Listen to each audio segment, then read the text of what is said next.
sobre mundo sem cristianismo, tá? E aqui está, digamos, basicamente o que a gente já viu, o que ajuda a gente a compreender o que a gente está vendo. Então tem aí a religião, né? Tem motivos, os artigos que a gente estudou, religião tem motivado muitas guerras? É uma pergunta. Segundo, religião tem potenciais para a paz? Né? E o terceiro artigo foi evangelistas dos evangélicos dos Estados Unidos, né? É, estão atuando em três campos: capitalismo, os evangélicos, tá? Lá nos Estados Unidos. Grande parte deles, digamos que mais de 50%, né? Estão atuando a favor do capitalismo, a favor da intolerância, tá? E a favor de Israel. Israel pode fazer o que quiser, matar, fazer o que quiser, né? Inclusive encheram eles de bomba atômica, tá lá, bomba atômica tudo guardadinha. Eles podem, né, ter a bomba atômica. Aí eles podem fazer o que for, mas continuarão sendo protegidos e muita grana. A gente estudou sobre isso, tá? Tá tudo isso num artigo científico, né? Pesquisas que foram feitas e que, né, a gente já estudou aqui. Agora, nós estamos estudando sobre o seguinte: o contexto religioso na Alemanha nazista. Essa é agora uma segunda parte da pesquisa que atualmente estamos estudando. Então está aqui o desenvolvimento da ideologia nazista. Então vamos ver aqui alguns pontos disso. Talvez a gente não vai alcançar todos por causa do tempo, né? Aqui nós temos 16 pontos. Então vamos ver alguns aqui. Desde a reforma protestante iniciada por Martinho Lutero, 1483-1546, que foi o período de vida de Martinho Lutero, em 1517, que ele fez essa reforma, dois grupos religiosos majoritários compunham a população alemã: católicos e protestantes, tá? Então, na Alemanha, que foi unificada, eram vários principados, eles foram juntados e aí, né, esses dois grupos são, digamos, são grupos muito grandes dentro da Alemanha. Tudo cristão, tá? Então é tudo farinha quase que do mesmo saco, né? Durante a década de 1930, dos aproximadamente 60 milhões, né, a 67 milhões de habitantes, a grande maioria pertencia a um desses grupos, protestantes ou católicos, sendo que cerca de 40 milhões professavam-se protestantes, divididos em 28 igrejas provinciais, né? E 21 milhões católicos. Então a presença protestante era maior, né? A influência de Martinho Lutero, então, tinha sido maior ali dentro da Alemanha. O que piora para os evangélicos, tá? O que é vantajoso termina sendo pior, porque nesse período, então, o grande apoio que os evangélicos deram, né? O católico também deu, tá? Para muitos católicos também deram para Hitler, mas o grande número foi realmente protestante. Cerca de 5% da população na Alemanha, naquele período, né, dividia-se entre os que não tinham nenhuma filiação religiosa, 5%, sendo 3,5% deístas, acreditavam em Deus, mas não tinham nenhum envolvimento religioso, e 1% ateus.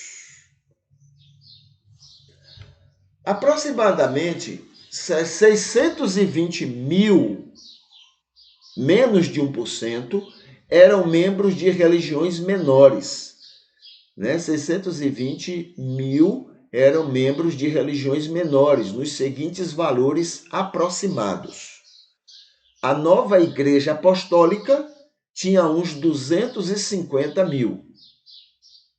A nova Igreja Apostólica não era nem protestante e nem católica.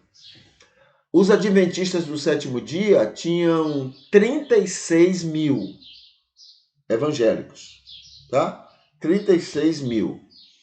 As testemunhas de Jeová, 24 mil. A Igreja de Jesus Cristo dos Santos dos Últimos Dias, os Mormons, tinham 16,5 mil.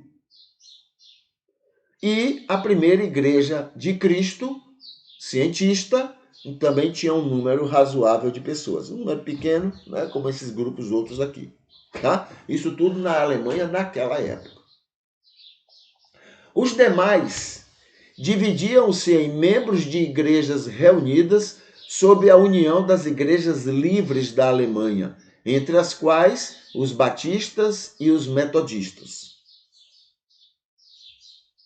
A população de judeus era de cerca de 505 mil pessoas, né? Os judeus, 505 mil pessoas.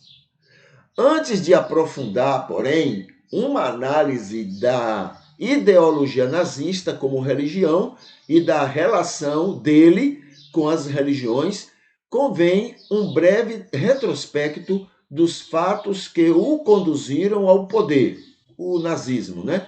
Com ênfase em elementos que serão retomados na análise do conflito. Sob a República de Weimar, 1919-1933, ali na Alemanha, as religiões tinham proteção legal na Alemanha. E as religiões minoritárias viviam um período de considerável crescimento. Então, as religiões, né, até porque a maioria eram cristãs, e mesmo que não fosse, mas as religiões tinham, né, todas as religiões se desenvolviam até 1933, mais ou menos. Não apenas tinham o direito assegurado de reunir-se e exercer seus serviços religiosos, como também eram registradas formalmente como entidades caritativas e, como tais, isentas de alguns impostos. Então, como produziam caridades, né, ajudas sociais, então eram também isentas de impostos.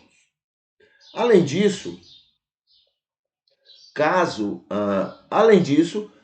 seus membros fossem tratados de maneira hostil por qualquer grupo, tinham o direito à proteção das autoridades públicas e normalmente o recebiam. Era normal isso acontecer. Ademais, o artigo 114 da República de Weimar garantia aos deístas, todos que fossem de alguma forma, né, religiosos. Glauber Biggers dizia o seguinte: termo nazista para aqueles que rompiam suas aflições, suas filiações religiosas, mas continuavam acreditando em Jesus e em Deus. Então havia nazistas que romperam com suas igrejas, né? Apesar que diziam ser de crer em Jesus e em Deus. Veja o que somos capazes, o ser humano é capaz, né? Porque o nazismo não é instituído por Hitler. O nazismo é algo que já existia. Tá? O que é nazismo? Basicamente, é quando você leva a extremos a defesa de instituições, principalmente patriotismo. Principalmente patriotismo, né? Pela minha pátria. Eu sou capaz de ferir meu familiar, meus amigos. Eu sou capaz de matar minha mãe, meu pai. Entendeu? Então é esse extremo por causa de uma instituição. Então, para defender essa instituição, eu faço tudo isso. A mesma coisa pode servir em relação à religião, como é o caso dos fundamentalistas. Em favor da minha fé, em favor da minha religião, eu sou capaz de matar meu pai, minha mãe, meus amigos, meus parentes, meus filhos. Entendeu? O nazismo está dentro dessa situação. Então vamos ver. Diferente do comunismo, o nazismo não impunha o ateísmo. Tá? Você não tem que ser ateísta. Você não tem que ser ateu. Tá bom? O comunismo exigia. Por que o comunismo exigia? Porque a religião era entendido como sendo um grande instrumento alimentador da exploração. Né? A ideia de que, olha, Deus quer realmente que o rico fique mais rico. Agora, como é que o rico fica mais rico? Tirando do pobre, explorando o pobre. Então, diante dessas afirmações da religião, o que não tem nada a ver com Jesus, entendeu? Então, como a religião pregava, né, a favor da riqueza, da exploração do homem pelo homem, então o comunismo dizia, não, isso aí é prejudicial, vamos esquecer isso, tá? Então a luta era essa. Mas no nazismo não, isso era permitido, não é porque o nazismo vai ao contrário do comunismo, tá certo? Então vamos ver aqui. Cidadãos presos, independente de sua religião, que fossem julgados dentro de 24 horas. O poder exercido pela República de Weimar daria lugar a um partido político que se organizava desde o final da Primeira Guerra Mundial, o Partido dos Trabalhadores Alemães. Né? Então tinha esse nome, mas a partir disso é que então o nazismo foi tomando posição a partir desse partido, né? Que apesar do nome, não tinha nada a ver com o nome, né? Não tinha nada a ver com o nome. Adolf Hitler, nascido na Áustria e que havia sido combatente na Primeira Guerra Mundial, associou-se ao partido e em 1920 era o responsável por sua propaganda. Né? 3 anos depois da guerra, estava lá ele fazendo a propaganda daquele partido. Numa noite decisiva para o partido, 24 de fevereiro de 1920, ele, Hitler, atuou como orador e, conforme sua própria descrição feita posteriormente, ele disse o seguinte: Comecei então a expor o programa do partido, ponto por ponto. Depois que expliquei as 25 teses do nosso movimento, senti que tinha diante de mim uma massa popular conquistada às novas ideias, a uma nova crença e animada de uma nova força de vontade. A proporção que depois de quase 4 horas de discussões, a sala começou a esvaziar-se. Senti que as bases do movimento estavam lançadas no coração do povo, pelo menos daqueles do sindicato, do partido. Estava ateado o fogo de um movimento que, com o auxílio da espada, haveria de restaurar a liberdade e a vida da nação alemã. Não estava preocupado com o trabalhador. Era questão de patriotismo. Tá bom? Então tá aí, né, esses itens, né, a respeito do que o cristianismo vai começar a abraçar, a concordar, a apoiar cegamente, não é, o que Hitler pretendia, né, mesmo sabendo tudo que ele estava fazendo. Tá bom? Não era nada escondido, não. Os cristãos sabiam de toda a tortura e de tudo aquilo que ele estava matando pessoas. Mas ainda assim, cegamente, Estamos com você, Hitler, Führer. Estamos com você, em nome de Jesus. Entendeu? Nós somos um câncer. O cristianismo, na Idade Média, na Idade Moderna, na Idade Contemporânea, e ainda mais, quando chega Hitler, rapaz, nós somos uma bomba. Nós que eu digo, o cristianismo joio.